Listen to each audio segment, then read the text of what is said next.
Բարև ձեզ սիրելի ունկնդիրներ, ես Օֆելիա Կամավոսյանն եմ, հանրային ռադիոյի եթերում կրկին երկրորդ շնչառությունն է, առաջին հայկական մեդիա նախագիծը նախատեսված ավագ սերնդի ներկայացուցիչների համար։ Մենք անդրադառնում ենք 60 եւ ավելի տարեկան անձանց հուզող բոլոր թեմաներին՝ առողջ ապրելակերպ, սննդակարգ, հոբիներ, աշխատանքային իրավունք, վաստակած հանգիստ։ Հաղորդման շրջանակում մենք ներկայացնում ենք նաև առողջական այն խնդիրները, որոնք հատկապես բնորոշ են ավագ սերնդի մեր հայրենակիցներին, այնպես որ նոր թափ եւ շնչառություն վերցրեք։ Այսօրվա մեր թեման երակների լայնացումն է, վարիկոզը եւ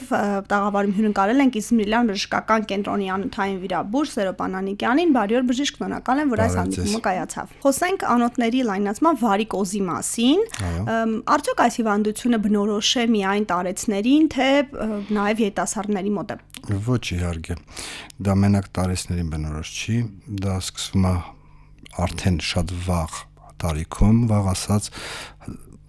եթե հաշվի առնենք գենետիկ ֆակտորը, կարելի ասել 15 եւ ավել արդեն բարձր երեխեքի մոդելներ նկատվում,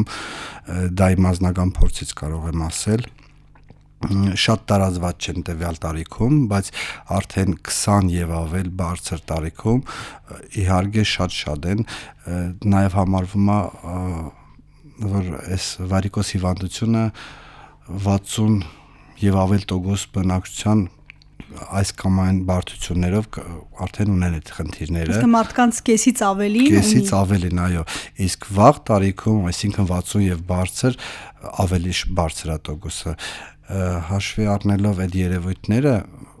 մենք կարող ենք ասել 60-ից ավել իրանց մոտ դաժե արդեն բարդություններով են նման դեպքերը գալիս արդեն հիվանդները, պացիենտները գալիս են բարդություններով, քանի որ այս մեր հիվանդությունը, վարիկոզ հիվանդությունը մի օրվա զարգացում չի ունենում, տարիների ընթացքում է զարգանում։ Բացատրենք մարդկանց երակների լայնացումը, որ հատվածներում է լինում, ինչի հետևանք է ժառանգական գործոնը մի կողմ դնելով։ Վարիկոզ հիվանդությունը դա երակների լայնացումն է, կանանց մոտ դա հղիություն, ծննդաբերություն, տղամարդկանց մոտ естественно ոչ այդ ամեն ինչն է, այլ ծանրաբեռնված կյանքն է, ստատիկ վիճակներն են, ծանրաքաշությունն է, թե կանանց, թե տղամարդկանց, որը դա բերում է արդեն այդ հիվանդության ոչ թե մենակ զարգացման, այլ արդեն շատ արագ զարգացման։ Բժիշկ, որ ասում եք ավելորդ քաշը, այսինքն ամեն դեպքում, երբ որ մարդն ունի ավելորդ քաշ, ենթադրում ենք, որ կունենա վարիկոզ հիվանդություն։ Մեծ տոկոսով այո։ Ոչ բոլորին իհարկե, բայց ավելի շատ վարիկոզը զարգանում է ծանրաքաշերի մոտ, քան թե նյար մարդկանց։ Եվ հետաքրքիր կլինի իմանալ, դա արտաքինից տեսանելի պրոբլեմ է, թե կարող է նաև արտաքինից տեսանելի չլինել, բայց մարդը ինչ ախտանշանների դեպքում պիտի հասկանա, որ ունի այս խնդիրը։ Վարիկոզ հիվանդությունը իհարկե արտաքինից տեսանելի առաջնահերթ, հետագայում սկսում է ցավեր, հոգնածություն, ծանրության զգացողություն, այդուսներ, եթե շատ երկար են անտեսում տվյալ հիվանդությունը, չեն դիմում եւ այլն, այդ դեպքում սկսում է զարգանալ արդեն բարդություններ, մաշկի փոփոխություն, մաշկի գույնի փոփոխություն, քոր, այդուսն էլ համարվում արդեն բարդության ինչ որ աստիճան եւ ամենամեծ բարդությունը, որը կարա ունենա մարդը վարիկոզի դեպքում, դա տրոմբի գոյացությունն է։ Մենք կարող ենք ասել, թե ինչքան ժամանակ մարդը չպիտի հետևի իրեն անտեսի հիվանդությունը, որ արդեն բանը հասնի ամենածայրահեղ փուլին, թե անհատական է ամեն դեպքում։ Նու հաշվի առնելով մեր ազգաբնակչությունը, մենք բոլորը անտեսում են բոլոր հիվանդությունները, ասում են ոչինչ լավ կլինի, իհարկե դա տենց չի։ Պետքա բոլոր հիվանդությունների, բոլոր ախտանիշների, ինչ որ մի ցավ է, ինչ որ մի քոր է դաժե փոքր, պետքա չանտեսել, պետքա դիմել։ Արդեն բժիշկը ինքը կորոշի, կհասկանա, կհետազոտի, թե կա խնդիր, խնդիրի ինչ աստիճանի է, ոնց վերաբերվի այդ խնդիրի դեմ ոնց առնի։ Հիմնականում ոտքերի շրջանում է ծնկներից ներքև, թե նաև աճուկներից։ Ոչ, հիմնականում ծնկներից ներքև, աճուկները չէ։ Աճուկները ուրիշ խնդիրներից է։ Վարիկոզի դեպքում ծնկներից ներքև ցավ, հոգնածություն, ծանրության զգացողություն, ստատիկ վիճակում ավելի շատ։ Իհայտ է գալիս տվյալ գանգատները, իսկ եթե մարդը հանգստանում է պարկած է, տվյալ գանգատները գրեթե վերանում են։ Այդ համար մարդիկ ավելի շատ ասում են դե հոգնել ենք, այդ համար ցավում է, այդ համար մի քիչ տնքում է ոտքերս, ոչինչ կհանգստանա, կանցնի, բայց երկրորդ օրը էլի նույնն է։ Ցավոք մեր ազգաբնակության մեծ մասը, այսօր կարելի ասել ոչ թե մեծ մասը արդեն դիմողությունը շատ բարձր է։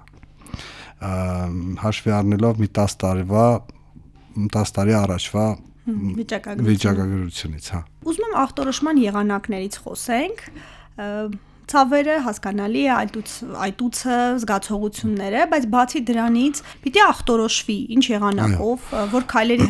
հաջորդականությունն մարդկանց բացատրենք։ Բժշկին դիմելուց հետո առաջին եւ կարելի ասել միակ ախտորոշման մեթոդը դա դուպլեքս հետազոտությունն է։ Ինչ է իրանից ներկայացնում դուպլեքս հետազոտությունը, դա էխոնա անոթների։ Բոլորիս ընդունված էխոնա, հա, ուզինա։ Անոթների ուզինա, ու դա միակ եւ անկրկնելի այսօրվա դրությամբ մեթոդն է, որը մենք գրեթե 100% հիմնվում ենք ու գրեթե 100%, ոչ թե գրեթե 100% ինքը տալիս է դիագնոզ։ Դուք տեղակայումներն եք տեսնում, հա, սոնոգրաֆիա միջոցով։ Դուպլեքս հետազոտությունը ցույց է տալիս հիվանդ երակների լայնացման չափսերը, ցույց է տալիս կլապանային անբավարարություն կա թե չէ, այդ ամեն ինչը արդեն հիմնվում ենք դրանով ու դնում ենք ախտորոշում եւ կատարում ենք համապատասխան բուժումը։ Բուժման անդրադառնալով միշտ է բուժումը վիրահատական կամ որ փուլից է որ բուժումը վիրահատական է եւ եթե մարդը վախերի պատճառով կամ ինչ որ նկատառումներից ելնելով խուսափում է վիրահատությունից հնարավոր է արդյոք ինչ որ մի փուլում դեղորայքային եղանակով այս հիվանդության դեմն առնել։ Այո, իհարկե, վաղ փուլում դեղորայքային եւ էլաստիկ տրիկոտաժի միջոցներով մենք պահպանում ենք, ասենց ասած, որ հիվանդությունը շատ դանդաղ զարգանա, բայց որ վերջնականապես հարցի լուծումը լինի, դա հարցի լուծում չի, իհարկե։ Վերջում մենք միևնույնն է հանգելու ենք վիրահատության ինչ մեթոդ կընտրի, դա կընտրի արդեն բժիշկը։ Մեր ասած բաց մեթոդին, թե լազերային կոագուլյացիային, դա արդեն ուրիշ հարց է։ Դե արդեն երբ որ բուժումից ենք խոսում, հաշվի առնելով էլ ձեր փորձառությունն ու մասնագիտությունը, արդեն վիրահատության տեսակները, փաստորեն այստեղ էլ տարբերություններ կան։ Իհարկե, կա բաց կլասիկ վիրահատությունը, վենեկտոմիան, երակների հեռացումը, կա այսինքն այս դեպքում վնասված երակները, հատվածները, հիվանդ երակները, ոչ առողջ, իհարկե հիվանդ երակները հեռացվում են բաց մեթոդով։ Բաց ասած, այդ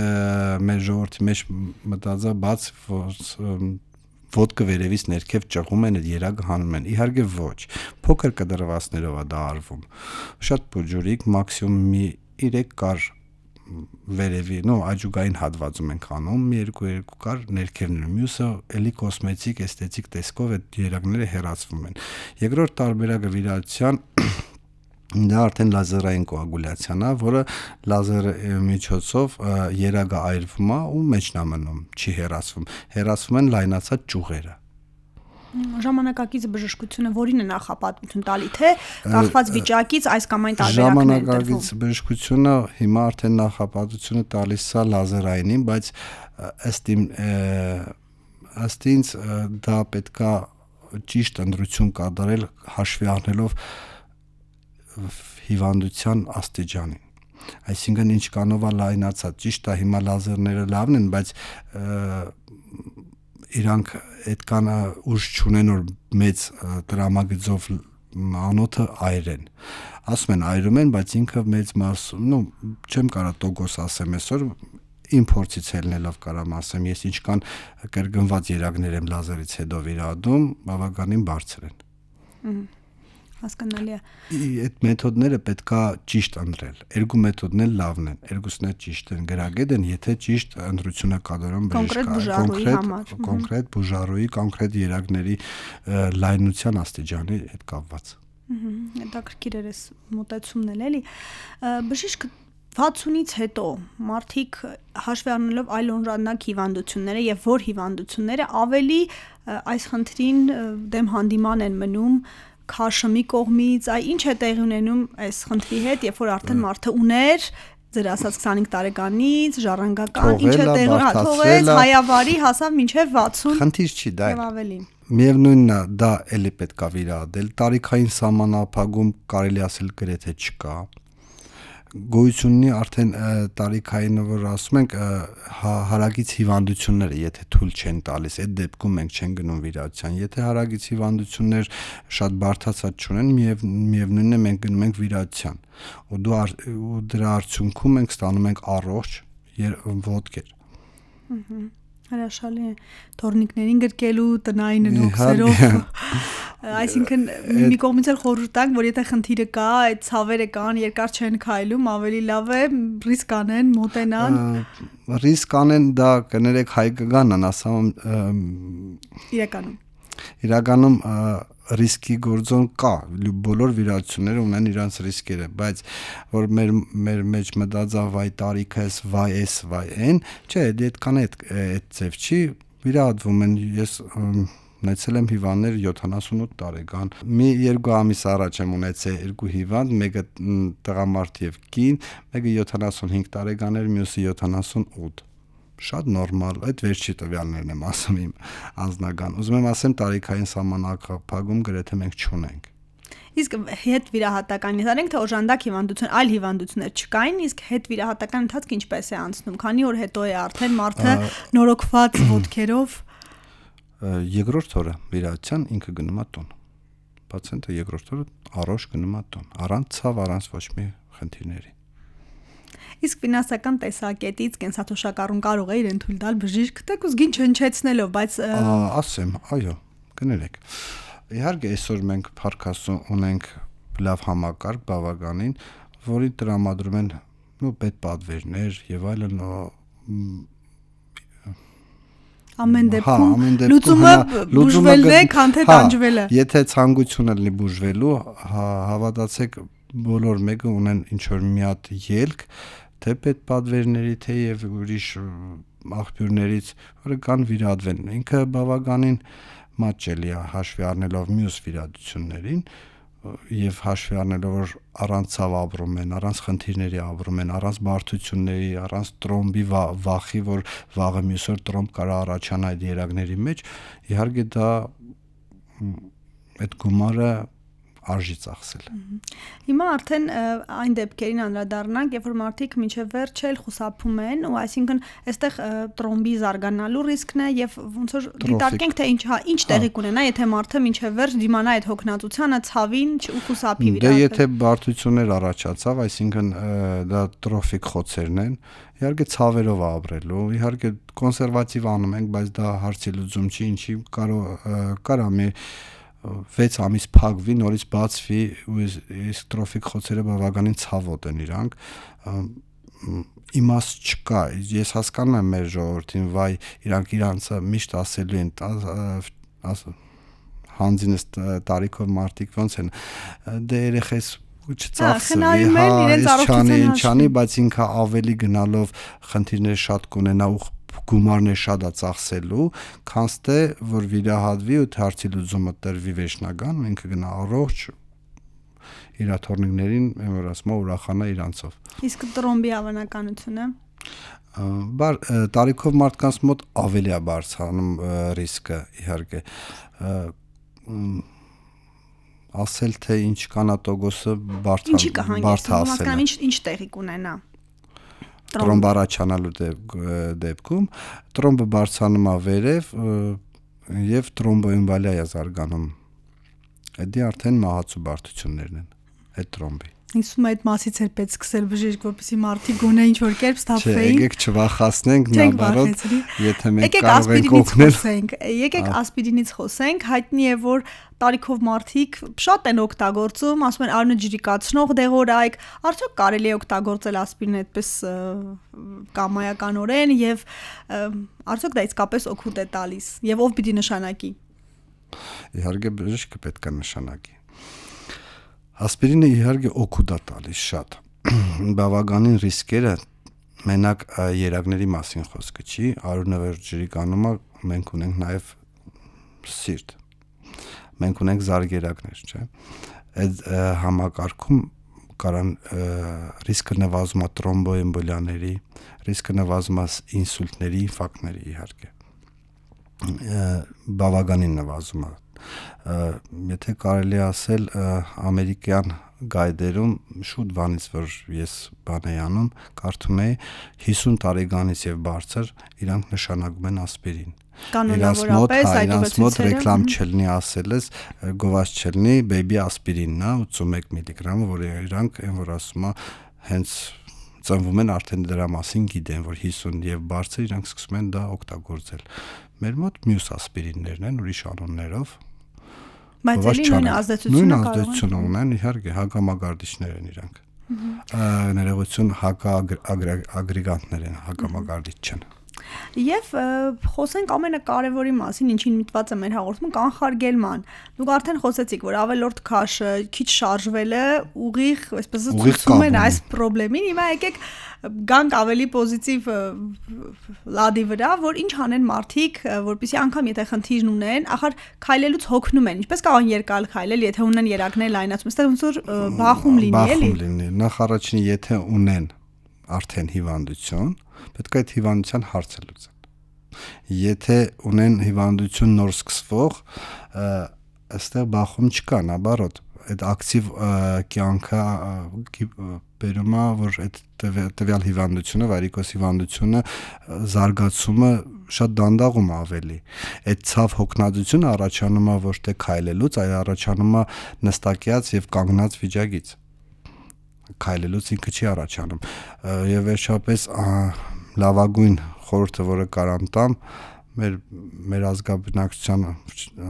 60 եւ բարձրի մոտ շատ քչերն են այդ սիրում կամ գնում, դա լողն է, քայլել եւ լողը։ Ամենալավ սպորտն է, որը համ հաճույք է բերում, համ է առողջություն է բերում։ Մյուսը բախումները, որ դուք նշեցիք, մենք բախման են գալիս այն դեպքում, երբ որ մարդիկ չեն ուզում վիրահատվեն։ Եթե կա խնդիրը, արդեն այն ստադիային է, որ պետք է վիրահատություն։ Այդ դեպքում մենք փորձում ենք օգնել ու օգնում ենք ինչ որ չափով, հագցնում ենք էլաստիկ տրիկոտաժներ, բարբերաբար դեղորայքներ, բավականին օգնում են,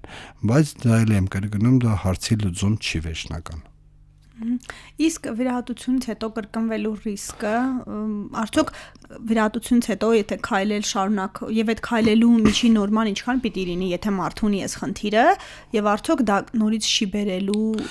իսկ պարկը կանխի կրկնելու այդ վտանգը։ Տեսեք, վարիկոս հիվանդությունը, вообще երեգային համակարգի մեր հիվանդությունները դա կրում են քրոնիկ բնույթ։ Մենք ունենք անատոմիան, հետ դառնամ անատոմիա, մենք ունենք խորանից երակներ, ենթամաշկային երակ, մեծ ենթամաշկային եւ փոքր։ Իհարկե, եթե ախտարվում է ինչ որ մի բասեին, այսինքն մեծ ենթամաշկային, դապուստիվ մենք վիրահատում ենք, կարա տարիներ հետո առաջանա փոքր ենթամաշկային երակի վարիկոս հիվանդություն, բայց 60 եւ բարձր տարիքում առավել եւս իրաց մոտ գրեթե չի առաջանում, եթե մինչեւ այդ չի առաջացել, այսինքն մեծ ենթամաշկային երակը հեռացրել ենք, փոքրում առաջանա, նման դեպքեր գրեթե ոչ գրականության մեջ կա, ոչ էլ մեր պրակտիկայի մեջ կա։ Ինքը մինչև այդ եթե ունեցել է երկու համակարգը ունեցել է, եթե մեկն է ունեցել մենք վիրադել ենք, բուժել ենք, մյուսի մոտ գրեթե կրկնվել է, չի կրկնվում։ Ջայել տարիքում կարա լինի, քանի որ ունենք նորից կրկնեմ ունենք քրոնիկ բնույթ կրող հիվանդություն, դա քրոնիկ բնույթ է։ Ջայլների մոտ կարա առաջանա իհարկե, բայց դա մեծ դեպքերով ոչ թե կրկնվում է, այլ մյուս բասեինում է սկսում լայնանալ երակը։ Երակների պատերի այս գենետիկանն է, որ տեսակը կամ չգիտեմ, դրա հետ կապված է լինի, որ նաև է դրա հետ է կապված, այո։ Երակի պատի հաստություն կա հիվանդություն, մալֆարմացիա կոչում չանդրադառնանք դրան, պետք չի մեզ պատի հաստությունը, պատի բորբոքում կա երակի, որը հետագայում հենց այդ պատը, որ բորբոքում է, կարող առաջացնի տրոմբ։ Իհարկե պատը շատ մեծ դեր է խաղում երակի վարիկոզ զարգացման համար։ Իսկ կին տղամարդ հարաբերակցությունը ոչ թե հիվանդացության, այլև բժշկի դիմելու, ով է ավելի շատ կարևորում, ովքեր են ավելի շատ կարևորում երակների Ավելի շատ առողջությունը։ կարևորում են կանայք։ Առաջնահերթ գեղեցկության համար։ Ուզում եմ հենց ես ուզում եմ ասել էսթետիկայի տեսակետից։ Էսթետիկը իրանց համար, բայց կան երևույթներ, կարամ մի հատ չէ, շատ են օրինակները, վերեմ գալիս են, ասում են դե ցավում ա բժիշկյան, ուզում եմ ազատվեմ այս ցավից, ասում եմ հա իհարկե կազատենք այս ցավից, պլյուս մենք տալիս ենք էսթետիկ տեսք, որ մի 4 ամսից ձեզ ոչ մեկ չի կարող ասել, որ դուք վիրահատվել եք, իսկի հետքերը չեք տեսնի, վայ դա մեզ պետք չի, բան, սենց ոնց պետք չի, հետո որ գալիս է արդեն վիրահատվում վերջանում է դեսպի է, կամաց լավանում է, որ հետագայում ինքը վերանում է այդ ամեն ինչը, գրեթե, բա բժիշկ ջան, բա ես մի քիչ տեղ եմ տեսնում, ասում եմ, բա մի ամիս առաջ, մի շաբաթ առաջ ասում էր դա ինձ պետք չի, ոչ մի խնդիր չունենք գեղեցկության հետ կապված, հիմա ունենք, ասում եմ, ասեմ, իհարկե մեծ մասը կանանց դաժե ես կապ չեմ գտնում, դի մարդու բնույթից է գալիս, տարիք ունի թե տարիք չունի, գալիս են ավելի շատ էսթետիկ խնդիր, ասում են բժիշկյան իմ դուրը չի գալիս, ուզում եմ ազատվեմ ես, կարելի է սրսկել, բայց այն մի հատ փուլում է գալիս, որ սրսկումը, այսինքն սկլերոթերապիան չի ազդի, իրան պետք է վիրահատվի արդեն։ Ես ճիշտ եմ հասկանում դες, որ խոսքը արտաքինից երևացող մի տեսակ ալիքանման երակների մասին։ Ողկույզներով կախված, սենց սիրուն եմ ասում, էդի մեր բանով ենք ասում, հա։ Բժիշկ եւ անդրադառնալով արդեն ձեր փորձառությանը, դուք քանի տարի եք վիրահատում եւ քանի տոկոս, այսպես ասած, մարդիկ նորից դիմել են ձեզ։ Կրկնակի վիրահատություն քանի անգամ եք արել, այստեղ վիճակագրություն պահում եք։ Վիճակագրություն չեմ պահում, ճիշտն ասած, որովհետեւ ես մի դեպք եմ հիշում, անգերց ասած, ես 2007 թվականից եմ վիրահատում։ Մի դեպք եմ հիշում հետ կա, որ կրկնվել էր, բայց հենց ոչ թե կրկնվել էր, այլ փոքր ենթամաշկային երակով էր սկսեց զարգանալ։ Երևի թե իմ սխալն ա եղել, որ իրան չեմ զգուշացրել, որ երկու համակարգ կա, էսի որ հեռացնենք ինի կարա զարգանա, գավ բաբուժիչյան կրկնվել է։ Դե իհարկե ուղարկեցինք դուպլեքս հետազոտության, ընդեղ էլ ասել էին, որ չի կրկնվեցի ուրիշ համակարգ է, նոր վիրահատեցինք։ Կրկնվելու մեծ, չասեմ մեծ ռիսկերը մի քիչ բարձր են, մենակ լազերային կոագուլյացիայի ժամանակ չեմ ուզում փնովեմ, ես էլ եմ անում նույն վիրահատությունը, բայց Արդեն ասացիք, որ պետք է նայել կոնկրետ դեպքը, կոնկրետ դեպքով, եթե կոնկրետ ստադիայի ժամանակ վիրահատես, գրեթե ոչ մի բարդություններ, ոչ մի հետագա ռեցիդիվներ, կրկնողություն չի լինելու։ Իսկ կանանց դեպքում իհարկե այս տարիքային խումբը չի, բայց հետո հետագա հղիություններ պլանավորելու առումով արդյոք խնդիրներ են լինում վիրահատվելուց հետո, թե ցանկալի է հղիություններից հետո պլանավորել այս վիրահատությունը։ Դե շատ բան հարց է, հղիությունից հետո որ վիրահատենք, ինչ կան հղիություն հարց է ծագում, մարդը ուզում է 3 երեխա բերի նոր գա, եթե այդ ընթացքում ինքը հղիանա, կարա այդ ռիսկ անդրադառնա տրոմբագոյացիան։ Դրա համար մենք շատ բարդ հարց է ու պատխոտ կա, որ մոտեցումը տարբեր է լինում։ Մեծամասնությամբ ես անձամբ իմ բանով եմ ասում, քանի որ ես էլ եմ շատ հղիներ նայում, տարբեր պոլիկլինիկաներից, սենց ասած, ես ոնց եմ անում։